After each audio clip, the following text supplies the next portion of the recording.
vayamos comenzando con el saludo inicial, al menos, de a poquito, mientras que se van sumando. ¿Sí? Cortame la música. Perdón, fue muy abrupto. No soy operadora de radio, ¿viste? Está bien.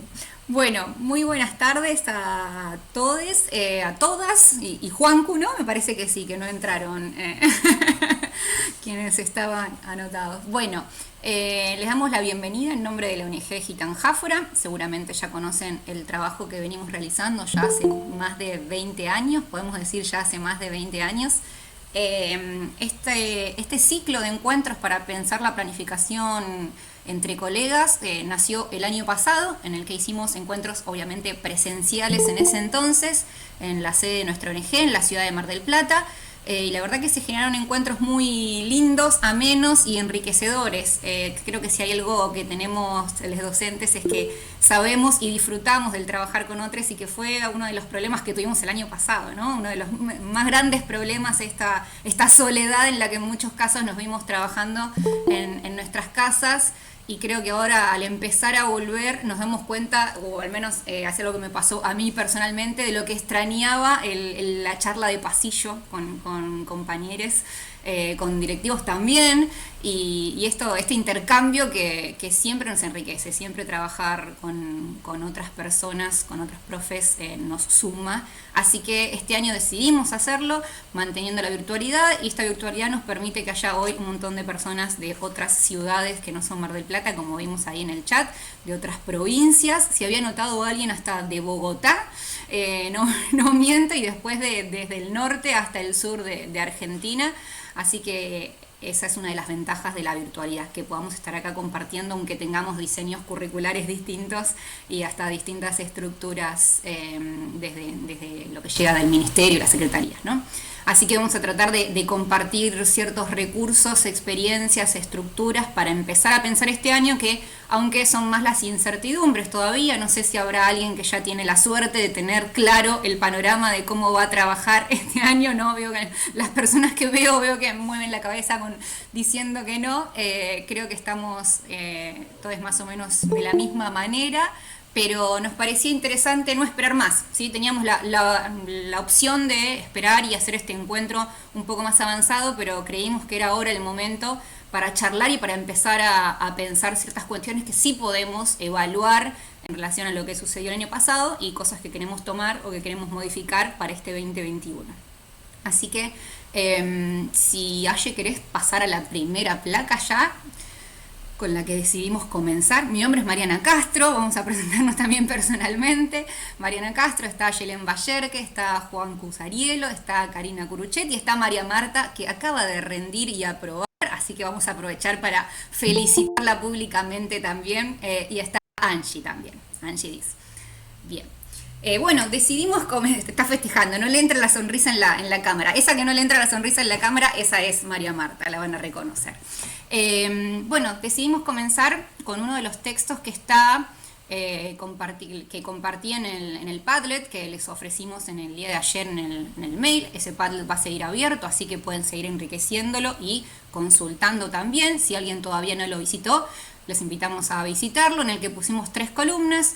Una columna para que compartan artículos o textos que ayuden a seguir pensando, otra columna para compartir recursos y otra columna para compartir textos literarios. Y este fragmento es de uno de los artículos que están ahí compartidos. Es un artículo de Luis María Pesetti, en el que habla sobre todo de lo que va a suceder este año, de lo que tenemos que pensar para que suceda este año como docentes. El fragmento dice: avanzamos en un segundo año de pandemia, debemos replantear los contenidos y anticipar. Tenemos un año de experiencia, lo único que no puede pasarnos es no contar con la experiencia de ese año, o enfrentar el 2021 esperando que regrese la normalidad cada 15 días. Nos parecía interesante comenzar con este fragmento, porque justamente ese es el objetivo de este encuentro: tratar de esta vez anticiparnos nosotros a la incertidumbre, a los distintos inconvenientes que pueden surgir. Ya tenemos la experiencia de un año y sería ideal que aprendamos de eso y que no empecemos el año empezando a pensar que en 15 días va a cambiar o que en 15 días vamos a hacer otra cosa o hacer cuestiones provisorias, estructuras provisorias, ir cambiando sobre la marcha, porque eso no nos suma ni a nosotros ni a los estudiantes. Entonces la idea de este encuentro era justamente reunirnos y pensar, bueno, a ver, ¿qué podemos tomar positivo del año pasado o qué aprendimos del año pasado y empezar a construir sobre esa base? Entonces surgen algunas preguntas. A Jessy, ¿quieres pasar el...? Ahí estamos. Tiempos de hacernos preguntas. En realidad la planificación o cualquier tipo de planificación implica hipótesis, implica preguntas, implica una idea de lo que puede llegar a ocurrir. Perdón, es que estoy también admitiendo gente al mismo tiempo de que hablo. Implica siempre hacernos preguntas. ¿Qué enseñar? ¿Para qué enseñar? ¿A quiénes enseñar? ¿En qué contexto? ¿Cómo? ¿Con qué recursos? Y sobre todo si podemos planificar en este contexto de incertidumbre. Como decíamos, todavía la mayoría no sabemos cómo vamos a trabajar a partir de, no sé, en el caso de la provincia de Buenos Aires, a partir de una semana y media, en otros casos quizás más o quizás menos, pero tenemos algunas certezas, algunas puntas como para empezar a pensar, ¿no? ¿Qué queremos enseñar y para qué? El año pasado tuvimos que hacer selección de contenidos, selección de prácticas y selecciones de recursos, y me parece que este año con más tiempo podemos trabajar un poco mejor en esas selecciones, ¿no? Así, partiendo de estas preguntas y estas inquietudes. Algunas certezas que tenemos, Aye, si querés pasar al siguiente,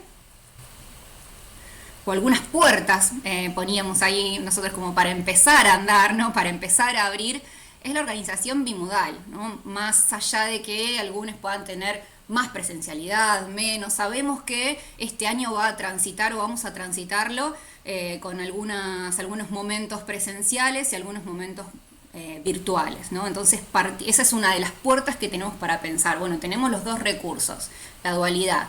Tenemos que aprovechar lo mejor que nos da la virtualidad y aprovechar lo mejor que nos da la presencialidad. En este contexto pensamos que una de las grandes ayudas que tenemos o una de las grandes posibilidades es el trabajo con proyectos. En este contexto en el que probablemente veamos a los estudiantes cada 15 días, en el mejor de los casos, ¿no? O algunas burbujas van a ser más pequeñas y en cursos más grandes los veremos cada 3 semanas, en algunos casos una vez al mes.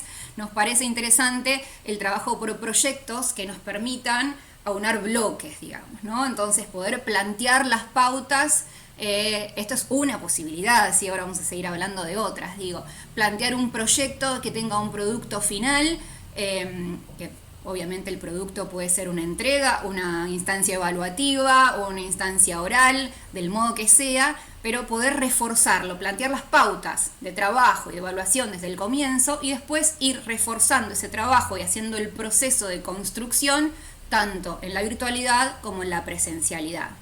Y ahí, bueno, después los chicos van a hablar también de esto, se pone en juego el trabajo además con otras disciplinas, con otros colegas, ¿no? Que pueden enriquecer también este trabajo. En este caso hay muchos colegios en los que ya están trabajando o están proponiendo trabajar en conjunto entre prácticas del lenguaje o literatura e inglés, ¿sí? Así que hay muchas posibilidades que se van abriendo, pero nos parece interesante empezar ya desde este febrero caluroso, como suele suceder, ¿no? Empezamos a trabajar y vuelve el verano, empezar a pensar estas cuestiones. Bueno, proyectos, ¿no? ¿Cómo dividimos esos contenidos? Después de que nos hicimos las preguntas de qué queremos enseñar, para qué, a quiénes les estamos enseñando, en qué contextos, en un contexto de pandemia global, qué es importante, a qué le vamos a dar más valor y qué no, qué queremos que esos chicos, esas chicas se lleven cuando terminen el año escolar. Bueno, empezar a pensar en proyectos, organizarse con otros colegas nos parece que es una buena puerta para encontrar algún camino, ¿no? En este mapa, digamos, que se nos va abriendo. Juancu, no sé, o Aye, si querían continuar. Sí, hola. No, buenas tardes, primero.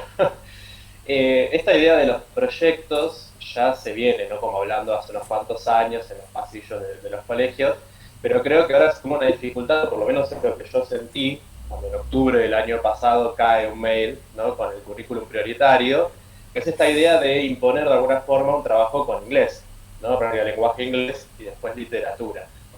Está bueno que es una parte inquietante, nos obliga a pensar no tanto sobre práctica, sino también cómo aunar criterios y contenidos, ¿no? Porque yo está bien que me dedico más al superior, ¿no? A la literatura, pero esa idea de cosmovisiones o los ámbitos de práctica del lenguaje se ha visto modificado por iconos prioritarios. Digo, es una buena idea leerlos en profundidad y también leer el de inglés, que eso es algo que hice yo, para ver cómo a ellos les aconsejan el trabajo con lo que es trabajar con canciones, con grafías, con textos de comparativos. Y digamos, la idea en la conversación de hoy es un poco intentar entre todos conversar y resolver estos problemas que ya se vienen, ¿no? Ahora, en unas semanas. Sí, en relación con esto que mencionaba Juancu, otro de los aportes que pusimos en el Padlet es una entrevista a Daniel Casaní, pedagogo español. Le hacen una entrevista por su último libro que se llama El arte de dar clase, y él, en una de las cosas que hace más hincapié es en la cuestión de la cooperación, de cómo uno de los desafíos, digamos, que tiene la escuela y que se hizo más evidente y palpable el año pasado, es la cuestión cooperativa, no solamente entre los chicos, digamos, sino también entre nosotros, entre los docentes, ¿no? Y dice una frase que me gustó, que dice que los humanos somos más parecidos a las hormigas que a los tigres, pero que para enseñarnos a trabajar como hormigas es todo un proceso, ¿no? Todo un aprendizaje que hay que llevar a cabo, y que bueno, que a los estudiantes también hay que enseñarles a trabajar de esta forma cooperativa, y a veces cuando nosotros no estamos tan acostumbrados a hacerlo, porque el trabajo docente suele ser bastante solitario en muchos sentidos, solemos tejer redes, pero por fuera de lo institucional muchas veces, y ahora estamos institucionalizando algunas de estas cuestiones, y es complejo, realmente es muy dificultoso. Así que esta es una de las cuestiones que él plantea, a su vez, que habla bastante de este sistema híbrido o dual y cuáles son los desafíos. Muchas cosas que los chicos ya fueron comentando también. En nuestro caso pareciera como casi fácil encontrar el camino en la presencialidad para aprovechar, por ejemplo, la lectura, ¿no? La lectura compartida, la conversación lectora o literaria, que fue probablemente una de las cosas que más perdimos el año pasado. Podíamos mandar a leer, dar de leer, en algunos casos nos atrevimos a leer en videollamada, que es una experiencia bastante fea, en lo personal al menos, ¿no? Estar leyéndole a la pantalla, pero creo que podemos y debemos aprovechar en este año esos momentos, aunque sean esporádicos, que tengamos de presencialidad para humanizar, para hacer ese trabajo de hormigas que mencionaba Aye, también a partir del proceso de lectura, escuchar sus voces, compartir esos momentos, esa experiencia de lectura, ¿no? Ponerle el cuerpo a eso. Y también, en otro sentido, la escritura. Me parece que son los dos pilares de nuestra área y los que quedaron ahí quizás un poco más olvidados o perjudicados, podemos decir, no olvidados, pero el proceso de escritura me parece que fue muy difícil de sostener y de acompañar, sobre todo el año pasado en la virtualidad, ¿no? Era difícil corregir o devolver algunos comentarios sobre la escritura, no necesariamente ortográficos o de puntuación, sino del proceso de construir un texto, y que los estudiantes vean esas devoluciones y que las pongan en práctica y que se den cuenta. Ahí hace falta el diálogo cara a cara o máscara a máscara, va a ser este año, ¿no? Pero me parece que debemos obligarnos a aprovechar esos espacios para la lectura y para la escritura propiamente dichas, para esos procesos de lectura y escritura, para volver a la prelectura, la lectura y la poslectura, que la virtualidad no nos permitió sostener, al menos en la mayoría de los casos, ese verdadero proceso. No sé si Cari querías... No, también, bueno, recalcar que todas estas cuestiones que ya seguramente les están dando vueltas por la cabeza algunas ideas, las vamos a trabajar en un ratito para que todos podamos tener voz y compartir esas experiencias, ¿no? Qué importante esta cuestión que decía Marian de la lectura y la escritura, ¿no? Que bueno, seguramente hoy van a tener mucho protagonismo los libros, los textos literarios, pero también pensar en algunas cuestiones que quizás podamos llegar a conversar hoy o no, pero que nos siguen dando vueltas para quizás próximos encuentros o para seguir pensando, ¿no? Aye, no sé si querés pasar a la siguiente Y estamos en 39 personas. ¿Les parece que nos quedemos así acá? Sí, me gusta, Sí, ¿no? me parece Bien. que puede salir sí, algo lindo. Pregunto esto porque habíamos pensado distintos grupos para dividirnos porque había más de 100 personas anotadas, pero bueno, el día lindo que hace Mar del Plata seguramente está sucediendo en otros lugares también y sabemos que debe haber sido eso. Bueno, echándole la culpa al clima parezco, no vamos a nombrar qué parezco, me trae recuerdos. Bien, así que vamos a charlar acá entonces, nos quedamos en esta conversación, en esta videollamada y si quieren pedir la palabra, bueno, ya saben, no hace falta o pueden activarse el micrófono, también utilizar el chat para comentar si prefieren, como deseen. Bueno, habíamos pensado, además de obviamente plantearles o preguntarnos cuál es la mejor estructura, en este sentido de los que hablábamos, trabajar quizás con áreas como inglés, si es que el colegio nos pide o nos invita a eso, si no trabajar con otros colegas, ir generando proyectos como veníamos haciendo ya hace 2 o 3 años, depende de la institución. Pensar en bloques es otra opción de proyectos, aunque no sean interdisciplinarios, pensar en bloques y en proyectos personales o particulares del área, ya sea prácticas de lenguaje o de literatura, e ir reforzando eso que ya planteamos quizás en la virtualidad, aprovechar la presencialidad para reforzarlo y trabajar de manera más individual o en pequeños grupos. Y otros temas que surgen también son los recursos y los textos literarios. Cuando hablamos de recursos, se compartieron en el Padlet, obviamente todos intuitivamente compartimos recursos virtuales, ¿no? Recursos digitales, pero también podemos pensar en recursos que podríamos llamar analógicos o tradicionales. Aplicaciones, sitios web, se han compartido cosas interesantes que yo en lo personal no conocía y ya empecé a investigarlas desde ayer cuando empezaron a subirlas, materiales lúdicos. El año pasado cuando hicimos este encuentro presencialmente compartimos muchísimas cartas, por ejemplo, con propuestas que cada vez hay más. Antes eran las de Tincuy nada más y ahora hay un montón de marcas y emprendimientos distintos que están proponiendo, por ejemplo, cartas, dados, ¿sí? Juegos que podemos crear artesanalmente nosotros si nos damos maña, que me parece que va a ser interesante este año trabajar en los momentos de presencialidad con esas cosas palpables, ¿no? Con lo que no podemos tener en la virtualidad. Así que bueno, eso ya fueron conversándose algunos que podemos ahora retomar desde el Padlet y si no, obviamente somos todos oídos para que alcen la mano y activen el micrófono y compartan. Y también otra idea era compartir textos literarios, ¿sí? Pensábamos cuando charlábamos para preparar este encuentro que a veces nos damos cuenta que no seguimos incursionando en textos nuevos para la literatura o editados para la literatura juvenil y seguimos con esos cómodamente con los textos que funcionan y quizás nos estamos perdiendo de conocer nuevos autores o nuevas autoras, así que es interesante siempre también poner en cuestión eso y si tienen recomendaciones serán bienvenidas. No sé si alguien ya quiere comentar, si no, para romper el hielo les comparto dos de los que compartí en el Padlet, que son 2 libros nuevitos, ya que estábamos hablando de eso, ¿sí? Que es una es bueno, ¿se ve al revés o lo ven al derecho? No me doy cuenta, yo lo veo al revés en mi pantalla, pero... Se ve bien, Mario. Se ve perfecto, genial. Bueno, La desobediente de Paula Bombara y Hotel Acantilado de Pablo de Santis, me da un poco el reflejo ahí. Son las dos novelas de Lo que leo. No sé si tuvieron la suerte o la oportunidad de investigarlas o de leerlas, son novelas breves, pero que dialogan con 2 clásicos, ¿sí? En este caso con Frankenstein, La desobediente, retoma uno de los personajes, le da voz a la hermana que recibe las cartas, ahora es ella quien le escribe las cartas a su hermano, y bueno, es una novela que aborda o recupera las primeras feministas, estas feministas inglesas que venían trabajando y reuniéndose y luchando por ciertos derechos, sobre todo en el mundo de la ciencia, a la oscuridad, ¿no? Sin que nadie las vea o los note para no ser excluidas. Muy interesante, que nos puede llevar al clásico, como hablábamos el otro día en la charla que hicimos con la misma Paula Bombara, que pueden ver en el Instagram de la ONG.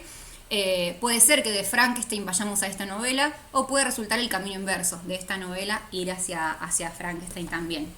Y Hotel Acantilado dialoga con 20.000 leguas de viaje submarino. El personaje es el capitán Nemo, retirado, que ya sabe mucho del mar, pero se da cuenta que no sabe nada de los humanos, a los que obviamente detestaba, y decide observar, dedicar su vida a hacer un hotel. El hotel lo pone en un acantilado de la Patagonia Argentina, que era un lugar que había conocido, en uno de sus viajes y se dedica a observar a la gente, a analizar a la gente. Es un hotel en el que van algunos personajes solitarios y ahí se empieza a tejer esa trama, todo en el contexto de ese hotel. Muy lindas las dos, muy interesantes. Juancu, sé que tenías uno por ahí, no sé el resto, si quiere ir, vamos levantando la mano, vamos generando el diálogo.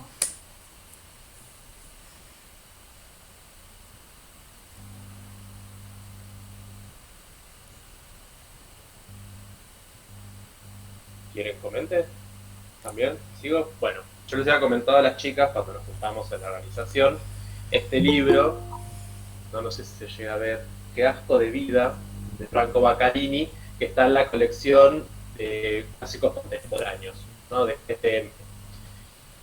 Yo lo había pensado en su momento para sexto año, ya voy a repetir, trabajé casi siempre en secundaria superior, ¿no? Entonces estoy pensando más quizás en los más grandes. Pero dialoga con la metamorfosis de Kafka, ahí se ve la tapa, ¿no? Lo interesante me parece, bueno, es una historia juvenil, ¿no? Una ruptura amorosa que lo lleva a viajar a París al protagonista y ahí descubre sus sentimientos, encuentra gente, bueno, termina con una transformación, ¿no? en el medio. Pero lo interesante es quizás estos materiales más teóricos que hablan sobre Kafka, la obra, qué significa el adjetivo, ¿no? Kafkiano, que se ha usado ahora, y al final incluye la metamorfosis, en una traducción de Sebastián Vargas. O sea que uno podría tranquilamente hacer como ese itinerario, ¿no? Seguidito. Me parece súper interesante para plantear a los chicos.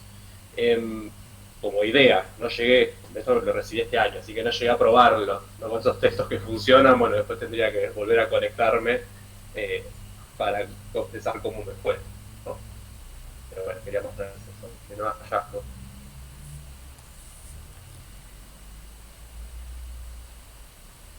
Ahí, perdón, estaba habilitando el micrófono. Ahí me preguntan con qué año trabajo La Desobediente. Salieron en febrero, este mes. Son publicaciones de este mes, así que tampoco han sido probadas.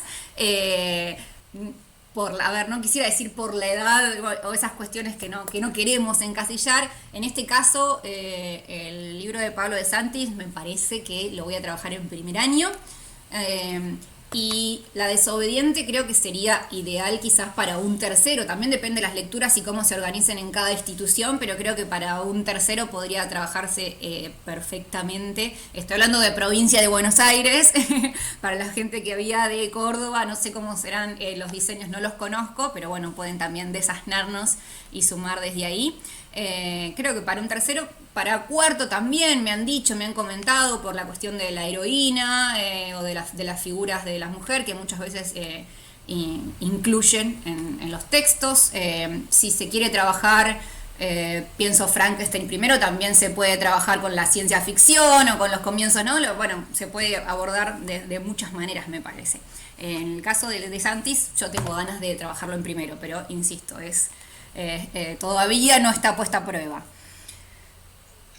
Ahí Caro ponía en el chat que es interesante esa colección, yo les había contado a los chicos, no tengo acá para mostrarlos, que hay títulos muy interesantes y para pensar en todo el espectro, digamos, de cursos. Hay una novela de Esteban Valentino sobre las troyanas, me parece, alguna cuestión así de literatura griega. También de Mario Méndez sobre género policial, en diálogo con Sherlock Holmes. Y como decía Juancu, lo que tiene de interesante quizás para considerar es que trae los textos originales con los que dialoga y también textos teóricos, críticos. Bueno, para seguir pensando e investigando me parece interesante. Bueno, si puedo tomo la palabra. En el caso, bueno, como Marien comentaba recién, para primero, bueno, el año pasado trabajé con la entrevista de Liliana Bodoc, que ya tiene sus años, pero bueno, comparto la experiencia. Estuvo bueno, también lo usé para un primer año y me gustó porque se podía dialogar con muchos contenidos. Porque primero yo había dado el tema de la entrevista con una actividad, digamos, al inicio de año, y eso después dialogó también con la novela, que es muy interesante, es una novela corta, muy de fácil acceso, digamos, pero que también dialoga, como ya que estábamos, digamos, recomendando cosas, textos que dialogaban con clásicos, en este caso también, va a dialogar con obras de teatro de Shakespeare.